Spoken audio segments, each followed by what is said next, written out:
السلام علیکم، آپ دیکھ رہے ہیں ENN نیوز چینل۔ خبر شامل کریں گے مکیش کمار اسسٹنٹ ڈائریکٹر کی ننکانہ صاحب سے ڈاکٹر محمد اظہر امین CEO district health authority Nankana Sahib کے زیر نگرانی عالمی ہفتہ برائے حفاظتی ٹیکہ جات کے حوالے سے سیمینار اور واک کا اہتمام کیا گیا، جس میں ڈاکٹر محمد کامران واجد صاحب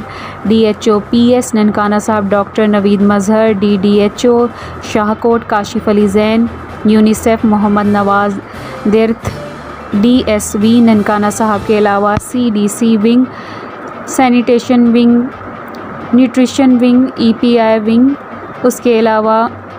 LHWs کی کثیر تعداد نے شرکت کی۔ ڈاکٹر محمد کامران واجد صاحب DHO PS نے سیمینار سے خطاب کرتے ہوئے بچوں کو حفاظتی ٹیکے لگوانے کی افادیت پر زور دیا اور آخر میں ڈاکٹر محمد کامران واجد صاحب DHO PS ننکانہ صاحب کی قیادت میں واک کی گئی۔